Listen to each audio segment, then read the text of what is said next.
história representada pela primeira do Filho de Maria, um rosário sobre a apresentação de Maria.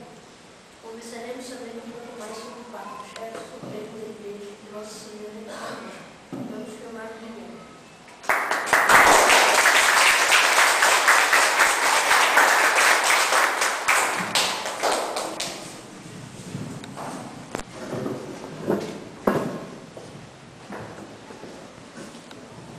Pastor Supremo da Igreja. Nós, cristãos, devemos ter sempre uma fixa mirada para Roma. E por quê? Por ordem de Cristo. O mundo não sabe orientar e tampouco educar. Há uma necessidade de seguir uma doutrina firme, completa e salvadora, já que o homem tem uma tendência ligada ao seu fim último.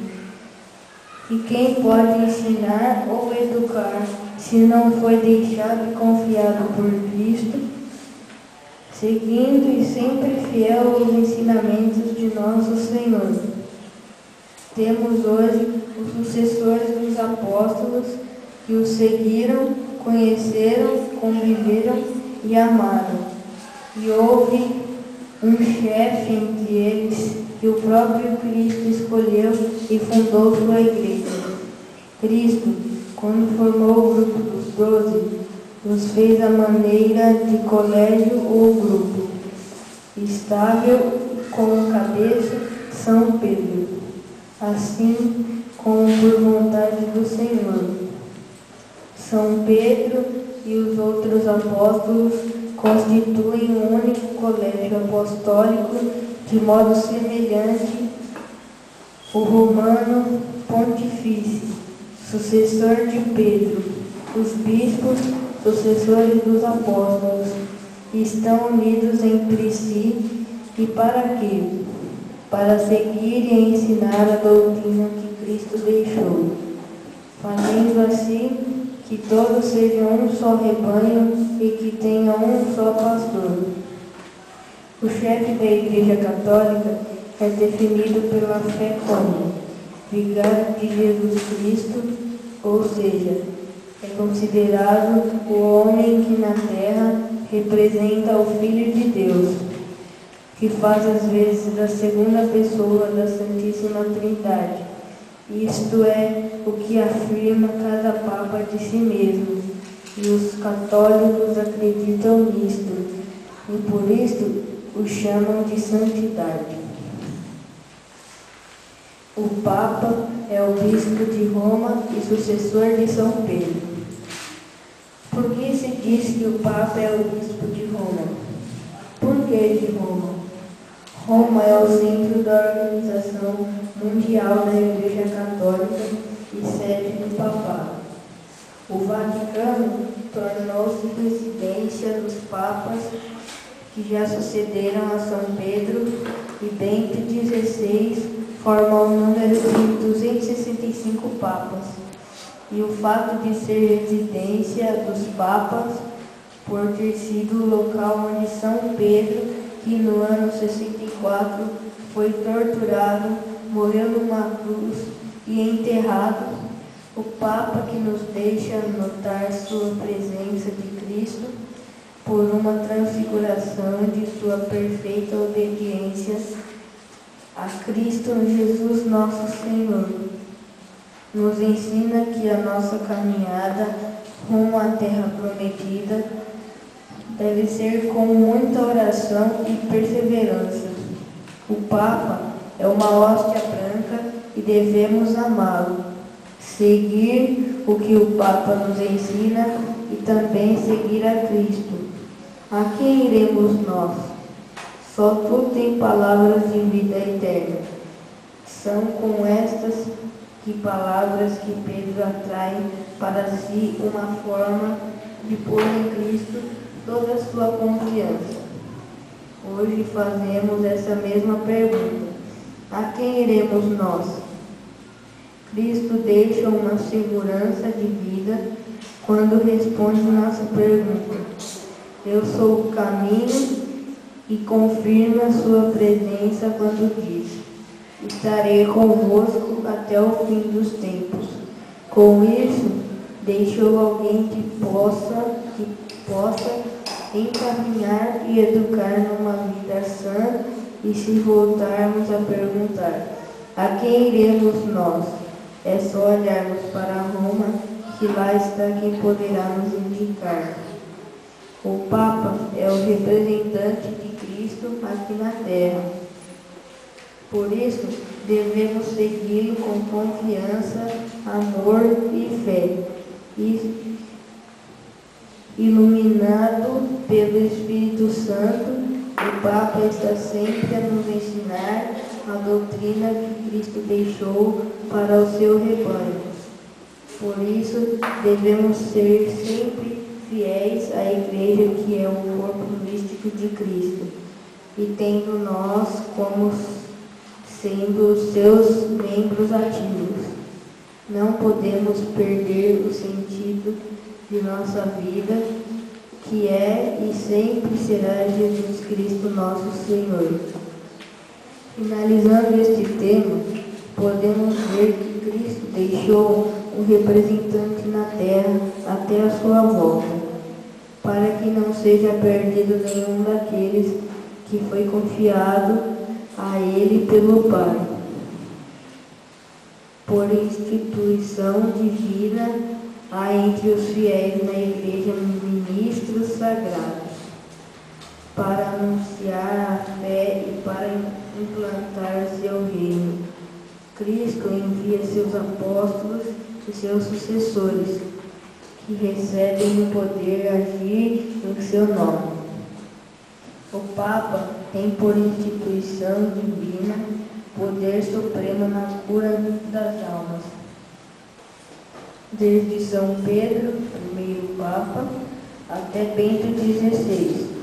Passaram-se mais de 2000 anos e a Igreja continua fiel a seu fundador. Quer dizer, não mudou a forma de ensinar, de catequizar, de evangelizar. Certamente que há um sinal visível da presença de Cristo entre nós, iluminando a quem confiou o governo. Já passaram por Roma 625 papas. Muitos deles foram colonizados pela Igreja, quer dizer, elevados aos altares.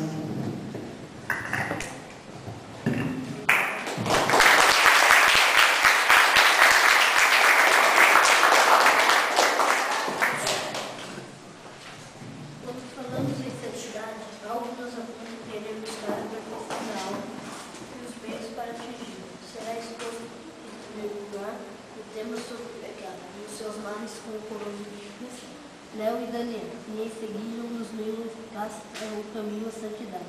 Chamaremos Cristo, que vai falar do sacramento da penitência.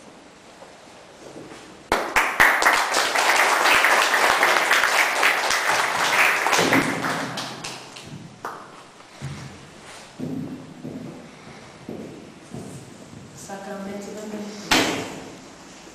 Jesus chama todos à conversão.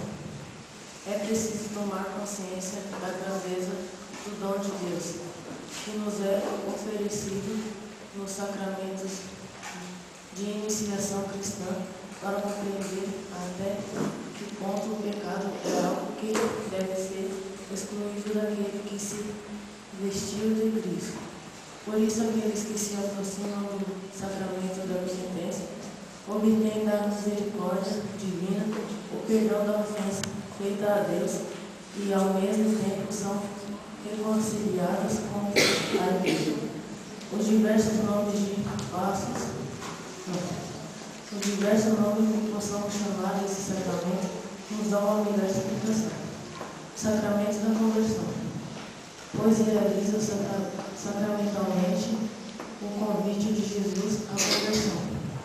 Sacramento da penitência, porque consagra um esforço eclesial da conversão, de arrependimento e de satisfação do cristão pecador. Sacramento da confissão, porque a declaração, ou seja, a confissão dos pecados diante do sacerdote, é um elemento essencial de dar ao pecador o amor de Deus e reconcilia. Quem vive no amor misericordioso de Deus está pronto a responder ao apelo do Senhor. Os efeitos da confissão. Toda a força da penitência consiste no fato de reconstituir-nos na graça de Deus e de nos unir a Ele com máxima amizade. Portanto, a finalidade e os efeitos do sacramento da penitência são: reconciliação com Deus, pela qual o pecador recupera a graça. Reconciliação com a Igreja. O pecado põe fim na comunhão fraterna e a penitência restaura. A remissão da pena eterna divina aos pecados mortais. A remissão, pelo menos em parte, das penas temporais marcas do pecado. A paz e a serenidade da consciência e a consolação espiritual. O acréscimo de forças espirituais para o combate cristão. Pecado é falta voluntária à lei de Deus. Sabemos o que causamos quando ofendemos a Deus. Nos afastamos de Deus, já não merecemos mais o céu. Deixamos de pertencer à família de Deus. E por isso não podemos ser chamados filhos de Deus. Quando pecamos, dizemos a Deus, dizemos que não queremos mais obedecer, que não queremos mais seguir os seus ensinamentos. Por essa razão começamos a pertencer ao demônio, ao modo de escravo e tudo o que leva a destruir a alma em si, de si ou de outro, estamos sempre bem dispostos a fazer. Isso só acontece quando deixamos de nos entregar a Deus e nos entregamos ao demônio. Deus fica muito triste por preferirmos outra companhia ao invés da companhia dele. É como um filho que sai de casa porque já não gosta mais de seus pais.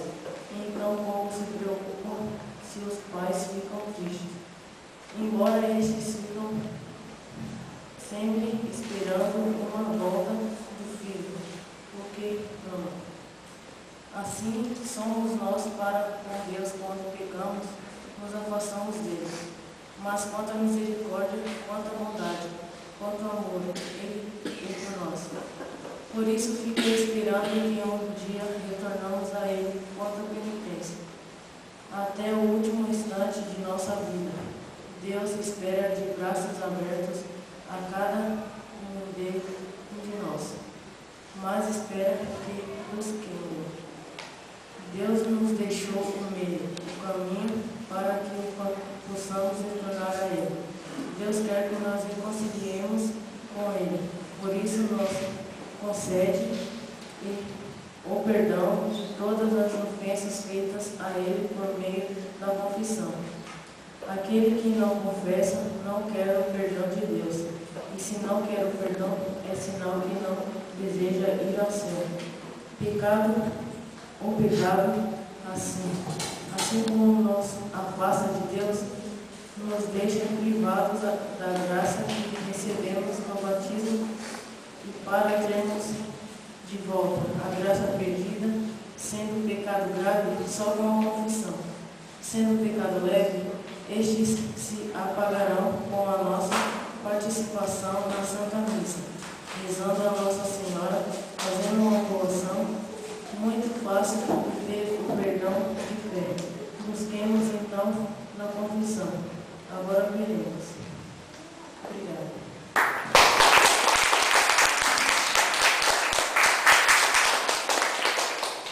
Chegamos no ano que vai nos dizer como fazer uma boa confissão.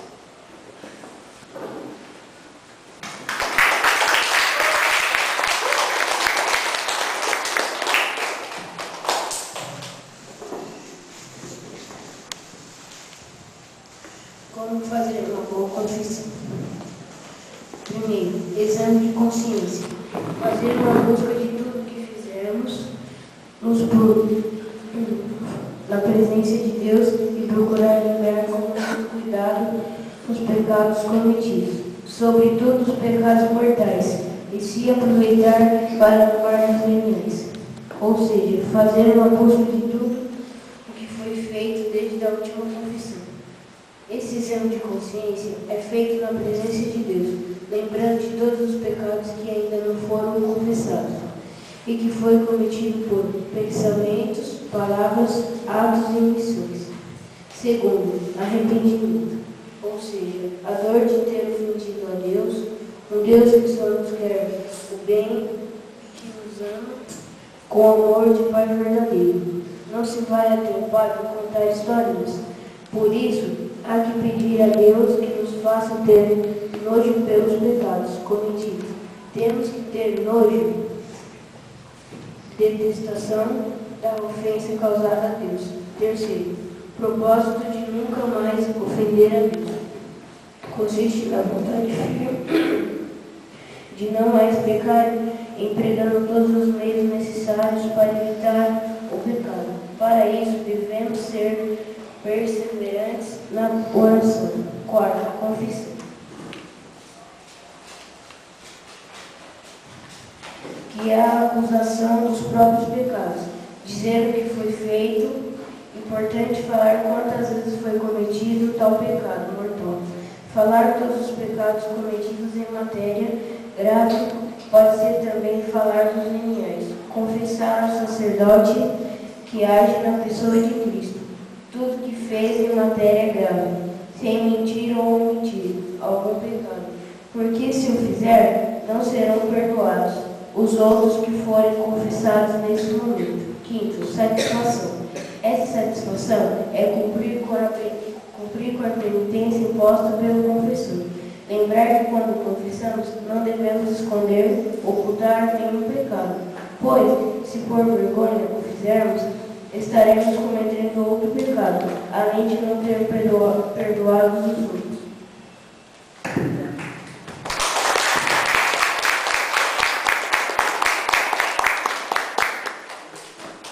Agora será exposto o tema sobre o pecado e os seus males, com os coloridos Léo e Daniel.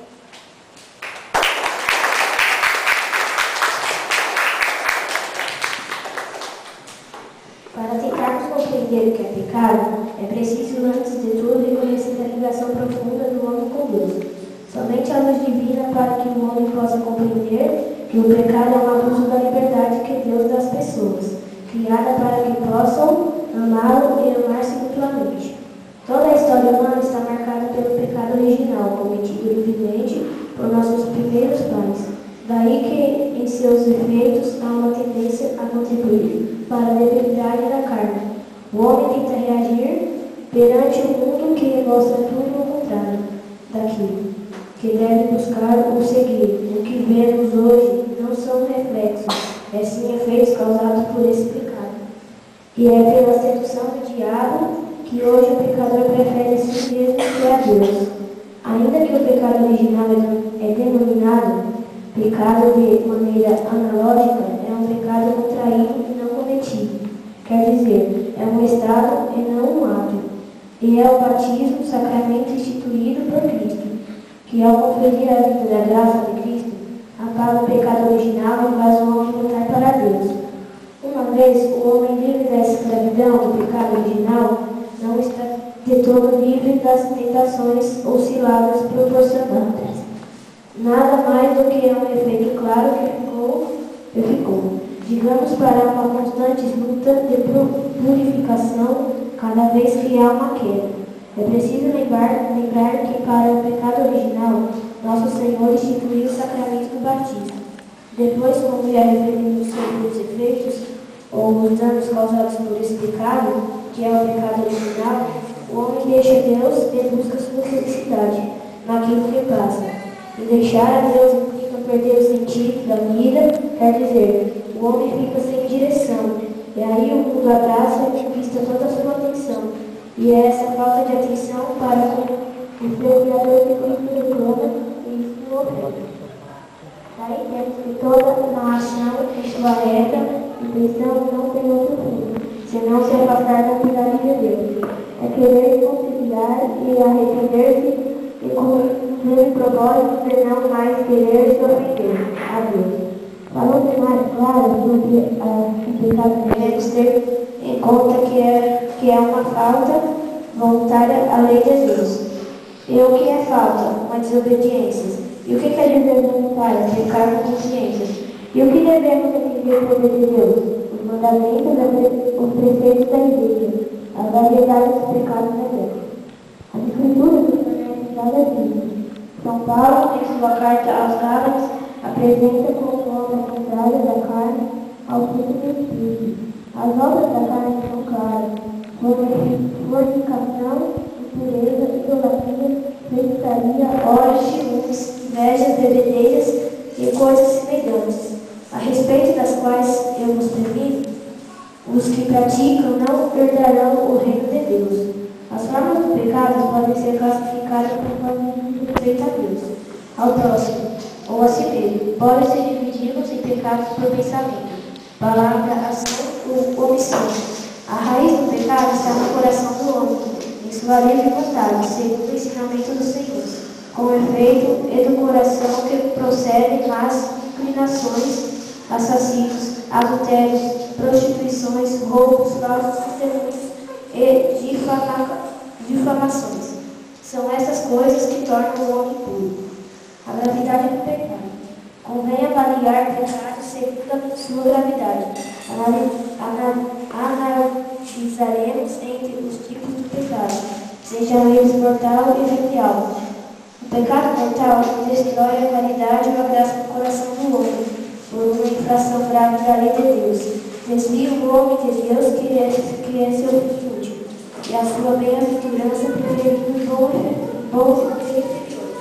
É ter de volta essa caridade, implica prender-se e depois acusar-se diante do sacerdote toda ação feita em matéria grave, ou seja, buscar na confissão o perdão de Deus. O pecado venial é cometido deixando o amor para com Deus, quer dizer, não destrói a caridade, embora o frente deixe ferido. Também há uma necessidade de fazer sarar com o tempo essas pequenas feridas que são feitas como o pecado venial, porque é encontrado com a prática do pecado venial o caminho mais curto para chegar ao pecado mortal. Para que um pecado seja mortal, requerem-se 3 condições ao mesmo tempo. É pecado mortal todo pecado que tem como objeto uma matéria grave e que é cometido com plena consciência e advertência.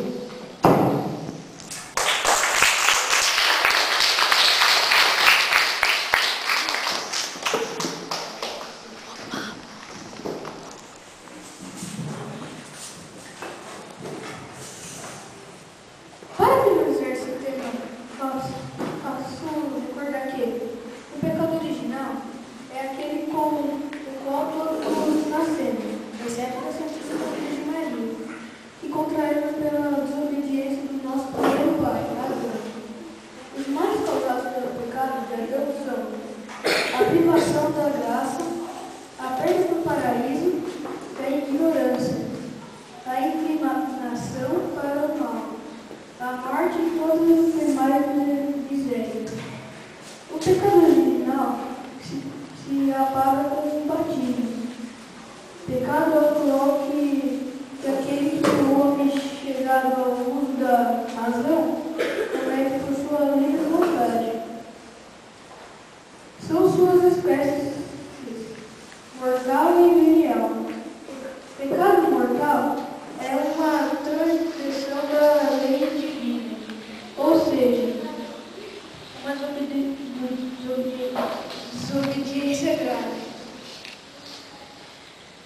O pecado mortal causa os seguintes males: priva a alma da graça e da vida amizade de Deus, faz perda do céu, priva dos conhecimentos adquiridos e torna incapaz de adquirir novos, torna a alma escrava do demônio, faz merecer o inferno e também o castigo desta vida.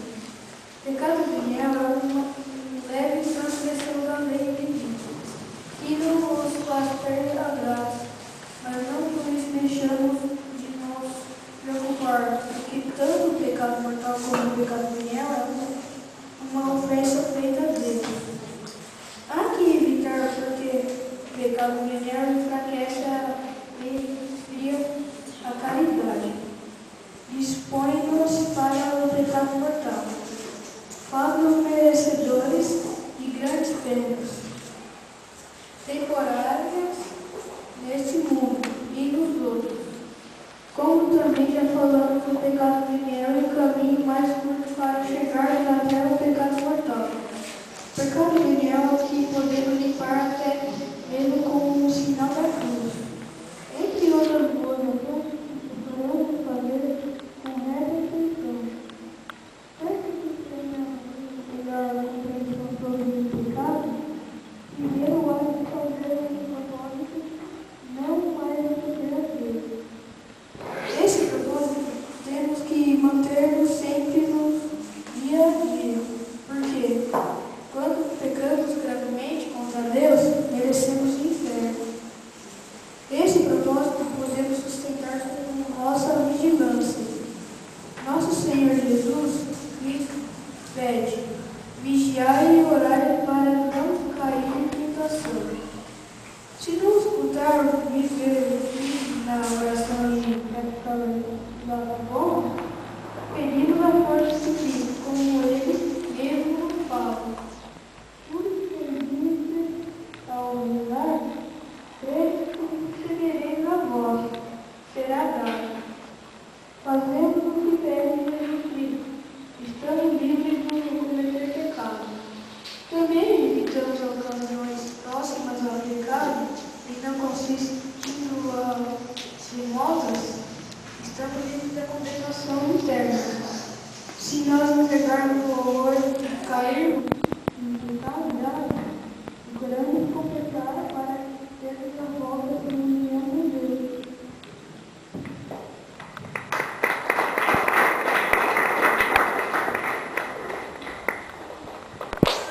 A reza do rosário nos ajuda a viver como verdadeiros filhos da luz.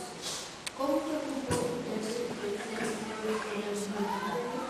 Chamaremos a Laíra e falará sobre esse tema.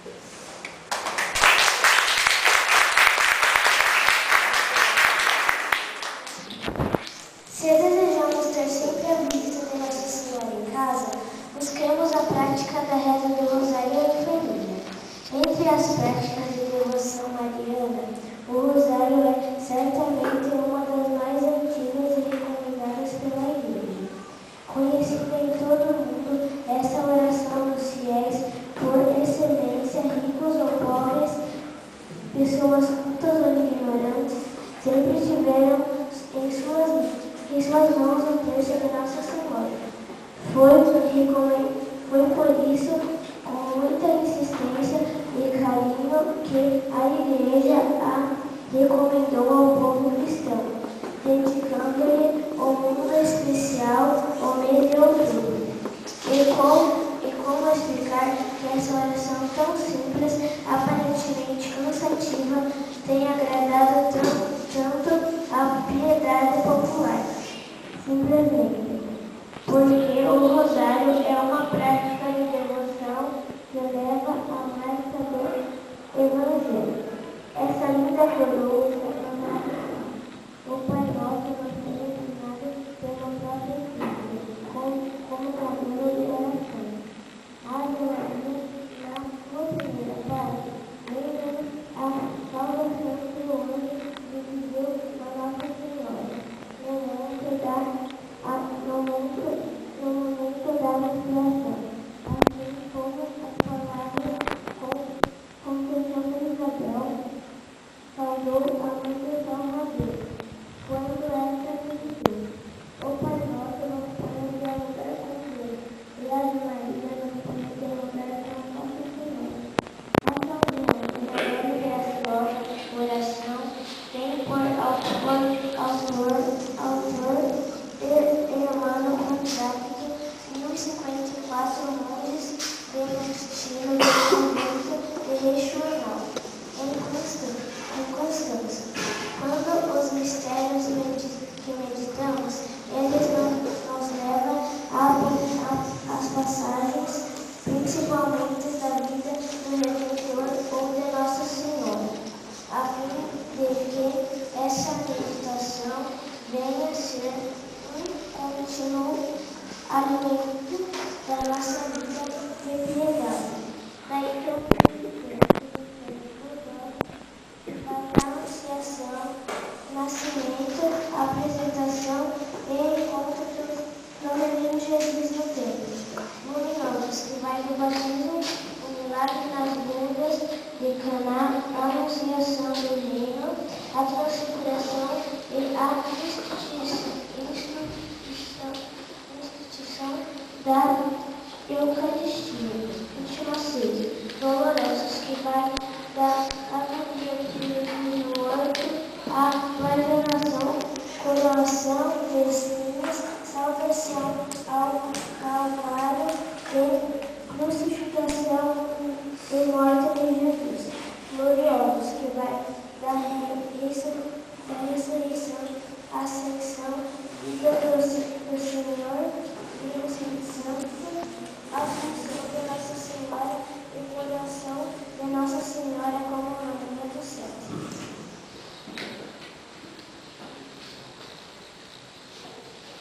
Vemos assim que o rosário ou terço não é uma simples oração vocal, mas é muito mais, uma oração mental, pois nela é muito importante a recitação e a reflexão sobre o Evangelho, meditando diariamente a vida dormida no lugar.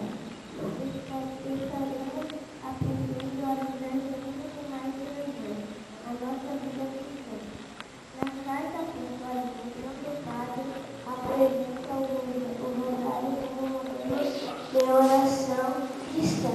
Durante sua recitação, somos levados a pensar continuamente nos mistérios de Jesus, produzindo frutos em nossa alma, porque enquanto se pensa em Cristo, ser devemos pôr em nossa vida só o que realmente frutifica. Cristo é que frutifica.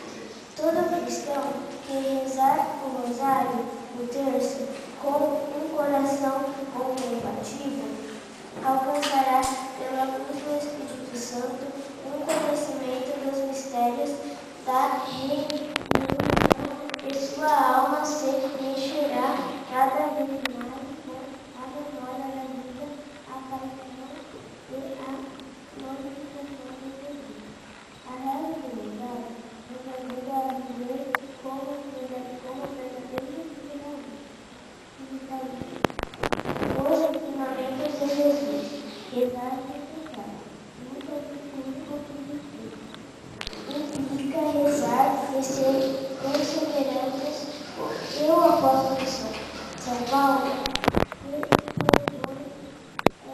essa necessidade aos cristãos da santidade, por ele fundada no Evangelho e adequando continuamente a uma vida fundada no Evangelho e adequando continuamente uma atitude espirituosa de oração ainda mais na comunidade que seja sempre dirigida a Deus e para amor nos unidos. O Papa respondeu algumas perguntas sobre a oração. Diz que, quando começa a rezar, temos a impressão de ser Cristo, uma iniciativa nossa, mas é sempre uma iniciativa de Deus em nós. Que deixemos então refletir em nossa vida a todas as esperanças do Papa João Paulo II. Sobretudo, está quando diz: quantas graças recebi da Virgem Santa nestes anos, através do rosário, e quantas graças deixamos de receber quando não rezamos o terço. Que saibamos aproveitar mais as oportunidades da vida, estaremos sempre dispostos a ajudar a receber Virgem Maria nos conceda a graça de perseverarmos na oração, sobretudo a prática da reza do Rosário, do Santo Rosário, para que assim possamos alcançar a perseverança final.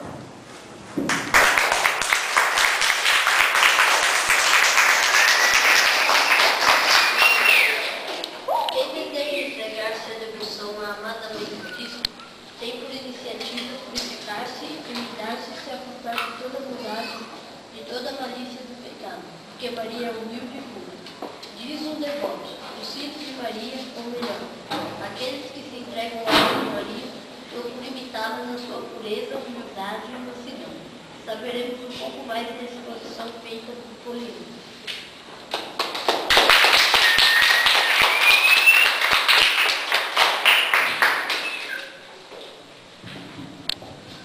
Nossa Senhora, devemos nos entregar à devoção à Santíssima Virgem Maria.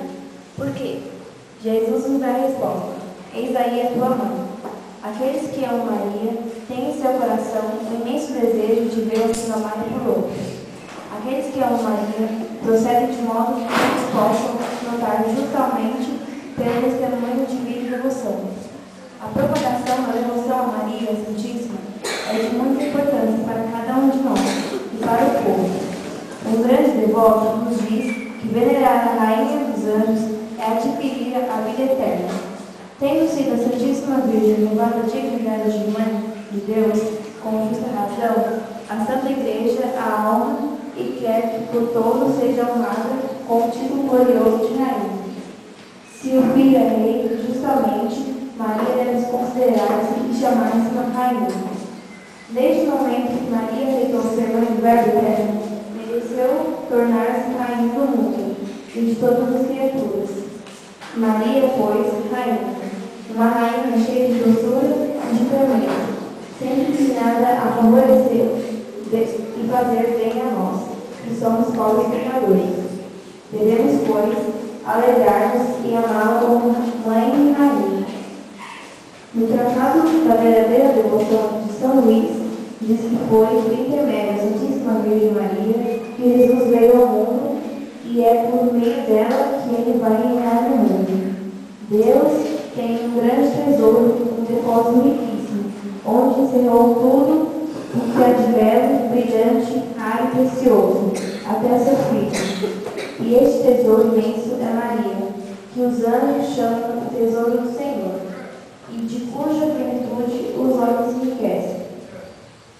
Nesses últimos tempos, Maria deve brilhar como jamais brilhou, quer dizer, em misericórdia, em força e em graça. Em misericórdia, para reconduzir e receber amorosamente os pecadores e desviados que se converteram e voltarão ao seio da Igreja Católica.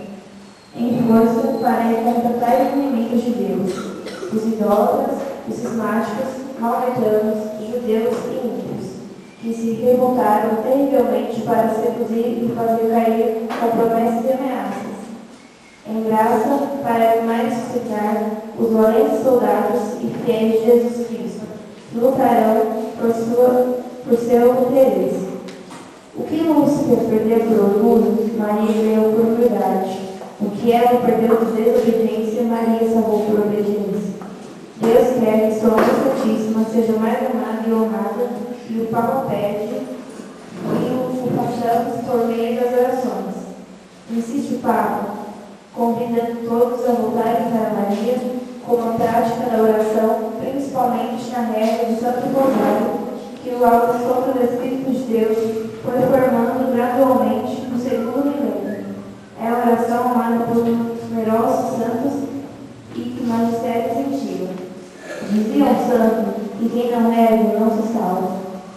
Entregamos a essa prática de devoção a Maria para que permaneçamos firmes na simplicidade e prevalecemos sobre todas as contrariedades, como também as tentações e ciladas do espírito.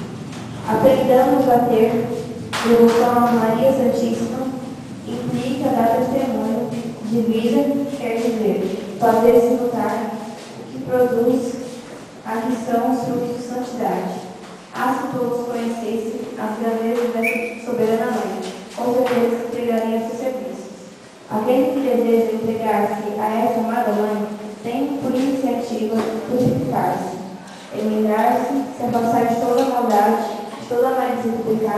porque Maria é humildade e pura. Diz o devoto, os filhos de Maria, filhas de Maria, ou melhor, aqueles que se entregam ao amor de Maria, procuram imitá-la na sua pureza, humildade e mansidão, mas não pode chamar de mãe aqueles que tanto levam uma vida má. Busquemos, pois, a Santíssima Virgem Maria para ser a nossa sempre intercessora. Devemos também pôr nas suas mãos todas as nações, porque é ela quem apresentará diante de Deus. Oferecemos nossas orações e intenções a essa boa mãe. Ela sabe que depois de apresentadas a Deus, voltarão para nós todas as graças e bênçãos de Deus. Maria Santíssima é assim como que graça necessária, quer dizer, com a qual veste nupcial para entrar no reino celestial. Maria é a entrada secreta e ao mesmo tempo revelada pelos santos e recomendada a cada um de nós. Amemos a Maria e estamos amando a Jesus. Amemos a mais pura e benigna Senhora, protetora, salvadora e intercessora. Maria é nossa mãe, o tesouro dado por Deus. A devoção à Virgem Maria consiste, portanto, em entregar-se inteiramente a ela, a fim de, por meio dela, permanecermos a Jesus Cristo. Feliz aquele que se abraça confiadamente a essas duas âncoras de salvação, Jesus e Maria. Amemos, pois, a Jesus e Maria e santifiquemo-nos. Essas são as maiores fortunas que podemos aspirar e esperar de Deus. Maria Santíssima, rogai por nós. Obrigada.